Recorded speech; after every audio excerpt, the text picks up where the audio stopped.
Cuéntame, ¿cómo era la vida en Puerto Rico? ¿Cómo es la infancia? ¿Qué juegan? Tal. Yo, por ejemplo, para mí Puerto Rico pienso en ti, pienso en Ricky Martin, pienso con muchos artistas que conocemos. Solamente he estado una vez en Puerto Rico que fui, pero de crucero, de entrada y de bajada. O sea, fui al señor Frogs, ¿no? O sea, está terrible. O sea, al Hard Rock. Nada puertorriqueño. No, o sea, nada puertorriqueño. ¿Cómo es? ¿Cómo es la infancia puertorriqueña? ¿De qué te acuerdas? ¿Qué hacían tú y tus Bueno, tres cuando hermanos? yo me criaba, porque Ajá. voy a cumplir 53 años. Tenemos la misma edad. Nacimos el mismo año.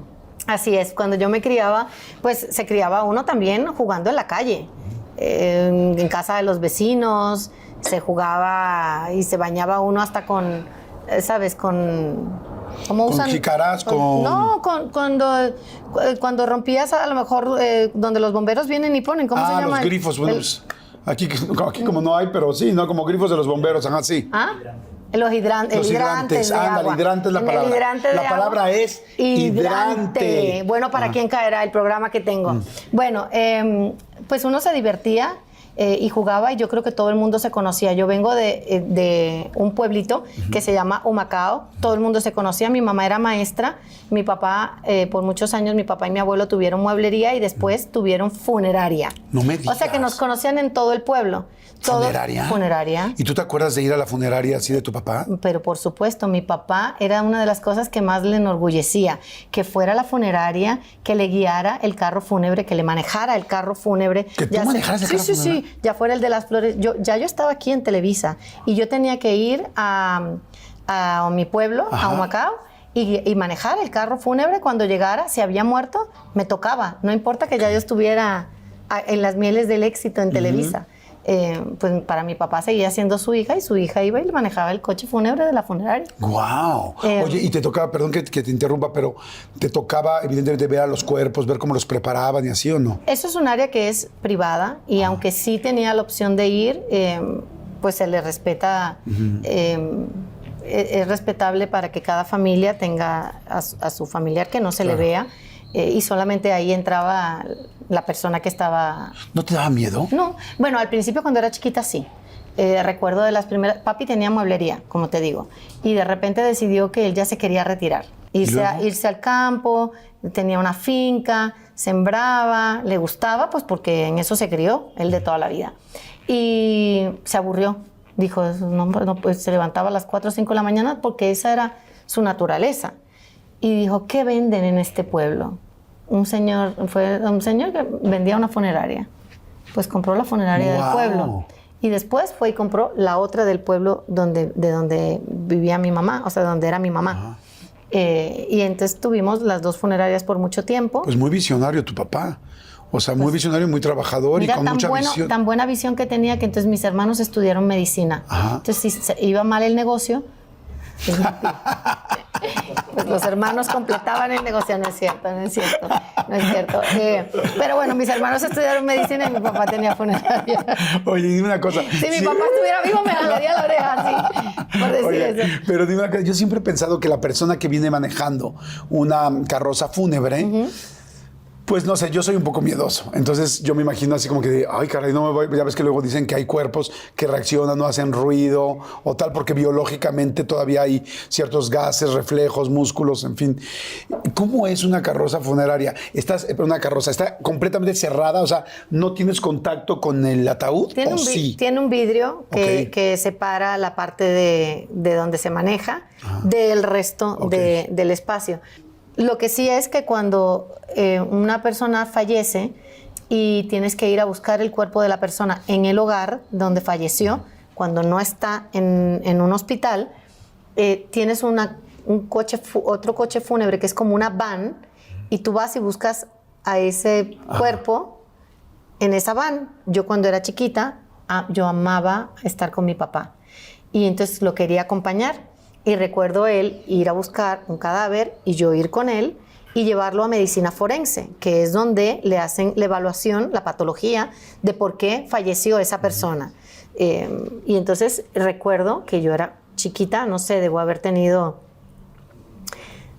10 años. Y entonces todo el tiempo iba mirando para la parte de atrás a ver lo que dices. Si se movía el cuerpo, no quería poner los pies en el piso. Pues porque ahí todavía no hay un ataúd, ¿no? No hay. Ahí es cuando está normalmente en una bolsa, ¿no? Está en una bolsa o está en la camilla tapado con una sábana. Entonces yo decía, si me agarran los pies. ¿Sabes? De esas cosas. Ya cuando iba creciendo, pues ya fue mucho más normal para mí. Claro. Pero de pequeña sí me daba mucha impresión. Ya de grande ya estaba muy acostumbrada. ¿Y nunca pasó algo? ¿Nunca pasó que algún cuerpo reaccionara o hiciera algo raro? No. Mi papá tenía la mala costumbre de cuando quería tomar una siesta, se acostaba en una de las cajas fúnebres. No es cierto. Y entonces se tapaba para poder respirar, se tapaba para que no le diera la luz la parte de arriba y entonces se dejaba la parte. Tú sabías que estaba ahí porque le veían los pies. Ok.